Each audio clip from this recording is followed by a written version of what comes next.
ભારત દેશના લોખંડી પુરુષ સ્વર્ગીય સરદાર વલ્લભભાઈ પટેલજીની જન્મ જયંતિ નિમિત્તે એમના ચરણોમાં નતમસ્તક વંદન કરીને કોટી કોટી પ્રણામ કરું છું અને સાથોસાથ મારી વાતની શરૂઆત હું જય ઘોષથી કરવા માંગીશ તો જય ઘોષ અને ગર્જના એવી કરવાની છે કે આ ભ્રષ્ટાચારી ભારતીય જનતા પાર્ટીના નેતાઓના કાનના પડદા ફાટી જાય અને જે લોકોએ કડદો કર્યો છે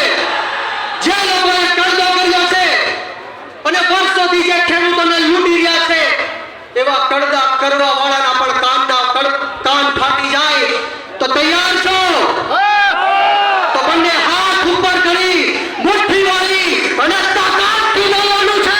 બોલો ભારત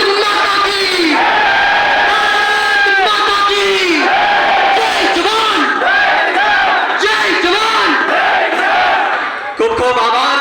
મંચ ઉપર વિરાજમાન આમ આદમી પાર્ટી દિલ્હીના પૂર્વ મંત્રી ગોપાલ રાયજી, આમ આદમી પાર્ટીના પ્રદેશ અધ્યક્ષ અને આપણા સૌના ટાઈગર ઈશુદાન ગઢવીજી, યુવાનોના પ્રેરણા સ્ત્રોત, યુવાનોના આદર્શ, યુવાનોના માર્ગદર્શક વિસાવદરના ધારાસભ્ય ગોપાલભાઈ ઇટાલિયા, ચૈતરભાઈ વસાવા, હેમંતભાઈ ખવા અને તમામે તમામ આમ આદમી પાર્ટીની ટીમનો આ તકે હું ખૂબ ખૂબ આભાર વ્યક્ત કરું છું. અને મારી સામે પધારેલા જગતના તાત, જગતના બાપ, અન્નદાતાઓ, ખેડૂતોને નતમસ્તક વંદન કરીને આપ સૌનું ખૂબ ખૂબ સ્વાગત કરું છું, ખૂબ ખૂબ આભાર વ્યક્ત કરું છું.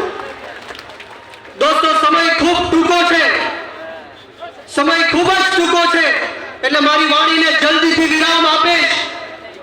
પરંતુ આ ભ્રષ્ટાચારી ભારતીય જનતા પાર્ટીને એવું લાગતું હતું કે આ ખેડૂતો સાથે ન્યાય કરશું, ખેડૂતો સાથે અત્યાચાર કરશું, લાઠીચાર્જ કરશું, ટીયર ગેસો છોડશું, ઘરમાં ઘૂસીને માતાઓ બહેનો ઉપર હુમલા કરશું એટલે આમ આદમી પાર્ટી વાળા ડરી જશે, બી જશે, આ ખેડૂતો ઘરની બહાર નહીં નીકળે.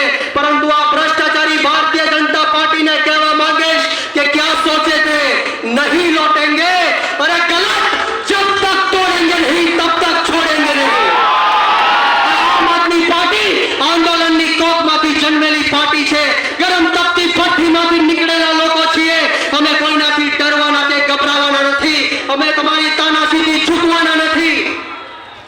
જે ક્રાંતિકારી યોદ્ધાઓ અત્યારે જેલની અંદર છે, રાજુભાઈ કરપડા, પ્રવીણભાઈ રામ, રમેશભાઈ મેર, પિયુષભાઈ પરમાર, રાજુભાઈ બોરકટરિયા, એમને અને એમના પરિવારજનોના ચરણોમાં હું નતમસ્તક વંદન કરું છું.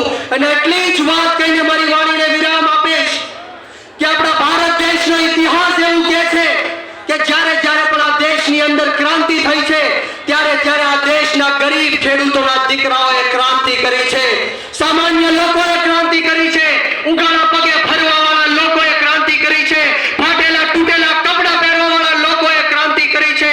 આપણા ભારત દેશના ઇતિહાસની લડાઈમાં કોઈ ઉદ્યોગપતિનો કે પૈસા વાળાનો દીકરો નથી આવ્યો.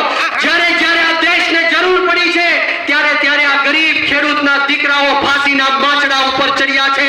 જ્યારે આ ગરીબ ખેડૂતના દીકરાઓ બોર્ડર ઉપર શહીદ થઈને નમાલી પાકિસ્તાનની અમે બાદ ભીડે છે.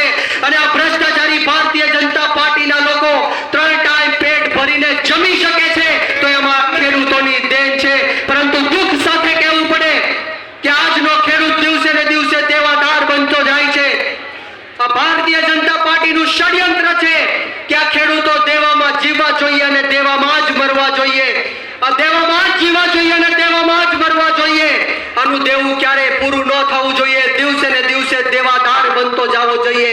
ત્યારે આ ભારતીય જનતા પાર્ટીને હું કહેવા માંગીશ અને એની અમુક ટકા જે ગુલામ પોલીસ છે એને કહેવા માંગીશ કે તમારી તાકાત હોય તો આમ આદમી પાર્ટીને રોકીને બતાવો. અને હમણાં જ તાજેતરમાં મને સમાચાર મળ્યા છે કે જસદણ વિછિયાના ધારાસભ્ય અને ગુજરાત રાજ્યના કેબિનેટ મંત્રી કુંવરજી બાવળિયાએ વાણી વિલાસ કર્યો છે. કુંવરજી બાવળિયા એવું કહે છે કે બોટાદ અને સુરેન્દ્રનગર જિલ્લાનો કોળી સમાજ આમ આદમી પાર્ટી સાથે નથી. પરંતુ હું કુંવરજી બાવળિયાને આજે જાહેર મંચ ઉપરથી કહેવા માંગુ છું, હજારોની સંખ્યામાં આજે ખેડૂત મહાપંચાયતમાં કોળી સમાજ ઉપસ્થિત છે. અને એનું ઉદાહરણ હું તમને હું અહીંથી માનદાતા ભગવાનનો નારો બોલાવવા જઈ રહ્યો છું. તમારે મુઠ્ઠી વાળી અને તાકાતથી આ નારો બોલવાનો છે. બોલો પૃથ્વીપતિ સમ્રાટ માનદાતા મહારાજની, માનદાતા મહારાજની. કુંવરજીભાઈ સાંભળી લેજો, કોળી સમાજ આમ આદમી પાર્ટીની સાથે છે. બોટાદનો કોળી સમાજ આમ આદમી પાર્ટીની સાથે છે.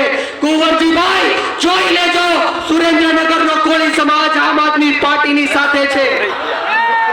જ્યારે જ્યારે કોળી સમાજ સાથે અન્યાય અને અત્યાચાર થાય ત્યારે કોળી સમાજના ભારતીય જનતા પાર્ટીના ગુલામ નેતાઓ રાજનીતિ કરવા માટે આવી જાય છે.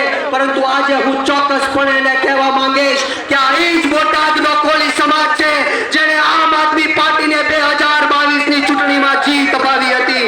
આ એ જ કોળી સમાજ છે જે સમગ્ર ગુજરાતની અંદર અત્યાર સુધી ભારતીય જનતા પાર્ટીની ગુલામી કરતો હતો. પરંતુ આવનારા દિવસોમાં આમ આદમી પાર્ટી સાથે જોડાઈને આ ભાજપને જડબાતોડ જવાબ દેવાનો છે અને ભારતીય જનતા પાર્ટીને જળમૂળમાંથી ઉખાડીને ફેંકી દેવાનો છે. મિત્રો, વિશેષ વાતો નથી કરવી. અહીંયા મોટી સંખ્યામાં ખેડૂતો ઉપસ્થિત છે ત્યારે હું ખેડૂતોને કહેવા માંગીશ કે આપણે સૌએ આમ આદમી પાર્ટીમાં જોડાઈને ક્રાંતિ કરવાની છે, સત્તા પરિવર્તન લાવવાનું છે. બોલો તૈયાર છો? હું અહીંથી પરિવર્તનનો નારો આપીશ. તમારે બંને હાથ ઉપર કરી મુઠ્ઠી વાળી અને પરિવર્તન બોલવાનું છે. બોલો તૈયાર છો? તો બોલો પરિવર્તન, પરિવર્તન, પરિવર્તન. ખૂબ ખૂબ આભાર મને જે આ બે શબ્દ બોલવાની તક આપી તે બદલ તમામ આયોજક મિત્રોનો અને શીર્ષ નેતૃત્વનો આ તકે હું ખૂબ ખૂબ આભાર વ્યક્ત કરું છું. અને આવો ને આવો સાથ સહકાર અને પ્રેમ અને હંમેશ ખેડૂતોનો મળતો રહે એવી માતાજીના ચરણોમાં પ્રાર્થના સાથે આપ સૌને બ્રિજરાજ